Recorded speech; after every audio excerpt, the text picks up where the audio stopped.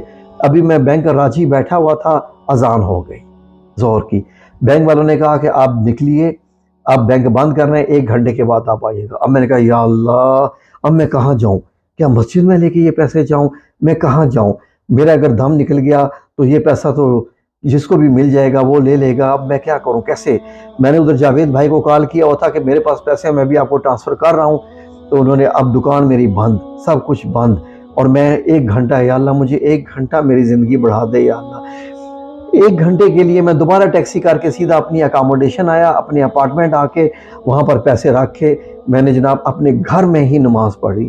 نماز پڑھنے کے بعد پھر میں سجدے میں چلا گیا، اور سجدے میں جا کے میں نے کہا یا رب العزت کچھ اور منٹ میری زندگی، یا اللہ کچھ اور منٹ۔ کیا کسی کو پتہ ہوتا ہے موت آنے والی ہے؟ لیکن مجھے ایسے لگ رہا تھا کہ اگر آئی ہے تو یا اللہ کچھ اور منٹ، کچھ اور منٹ۔ اور ساتھ ساتھ میں پڑھ جا رہا تھا کہ حسبنا اللہ و نعم الوکیل۔ میں نے کہا یا اللہ جہاں تک یہ آ گیا ہے، یہاں پر جیسے میں نے کہا یا اللہ ہاتھی پورا گزر گیا ہے، دم رہ گئی ہے، اللہ اب یہ ٹرانسفر ہو لینے دے پیسے۔ میں نے جاوید بھائی سے کہا کہ جاوید بھائی پلیز اٹینشن رکھیے گا کہ آپ کو پیسے ملے کہ نہیں۔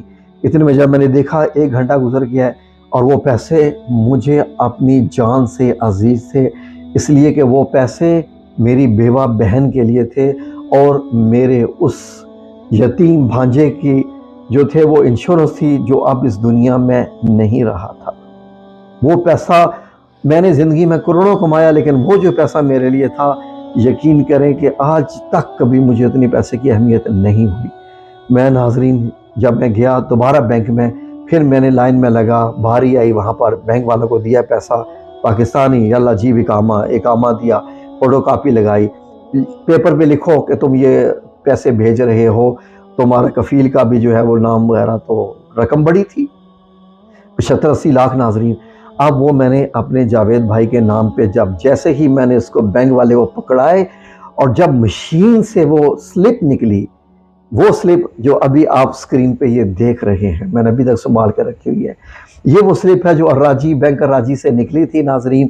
اور جب یہ سلپ نکلی اور میرے ہاتھ میں آئی تو میں نے کہا یا اللہ تیرا لاکھ لاکھ شکر ہے، یا میرے مولا کریم اب میری جان نکلی ہے تو نکال لے گا، تیری مہربانی، تو نے مجھے 1 گھنٹے کا وقت عطا کر دیا، اب جان تو نکال لے، مجھے تجھ سے کوئی شکوہ نہیں ہے، یہ پیسہ میرے ہاتھ سے خیر خیریت سے نکل گیا ہے اب۔ اور اس کے بعد پھر وہی پیسہ میرے بھائی نے بینک کے تھرو جو ہے وہ بھیج دیا میری بہن کو پیسہ، اور اس طریقے سے ان کو وہ پیسہ ملا، تو انہوں نے اپنی بیٹی کی پڑھائی بھی مکمل کی، اور دوسرے بیٹے کی بھی جو ہے اس کو بھی پھر سعودیہ بھیجا، وہ بھی چند مہینے رہ کے آیا، 1-2 سال رہ کے آیا بلکہ۔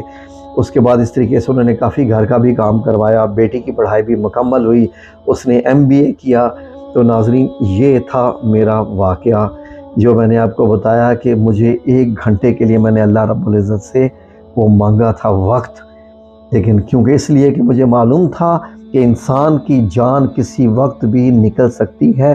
میں نے ہمیشہ اپنے آپ کو جی یہی سمجھا تھا کہ ابھی بھی میں آپ کے سامنے ویڈیو بنا رہا ہوں، اس ویڈیو بنانے کے دوران مجھے نہیں پتا میں اس کو پوسٹ کر پاؤں گا کہ نہیں، میری اتنی زندگی ہے کہ نہیں۔ میں ہمیشہ موت کو اپنے سامنے دیکھتا ہوں ہر وقت۔ یہی وجہ ہے کہ ناظرین میری داڑھی نہیں ہے، لیکن اللہ رب العزت کا احسان ہے کہ مجھے اپنے رب کریم کا قرب حاصل ہوا ہے، اللہ رب العزت کا کہ وہ میرے بڑے قریب ہے۔ مجھے کسی سے جھوٹ نہیں بولنا، مجھے کسی کو دھوکہ نہیں دینا، مجھے کسی کو چیٹ نہیں کرنا، مجھے کسی کا غبن نہیں کرنا، اور رب کریم میری مدد فرماتا رہتا ہے۔ یا رب العزت تیرا لاکھ لاکھ شکریہ، تو نے ہمیشہ میری مدد عطا فرمائی۔ اے رب کریم تیرے میں بہت شکر گزار ہوں، تو نے ہمیشہ میری سنی۔ تو امید ہے کہ آپ کو ویڈیو اچھی لگی ہوگی ناظرین۔ جزاکم اللہ خیر، بہت کچھ سیکھنے کو آپ کو ملا ہوگا۔ دعاؤں میں یاد رکھیے گا۔ آمین یا رب العالمین برحمتک یا ارحم الراحمین۔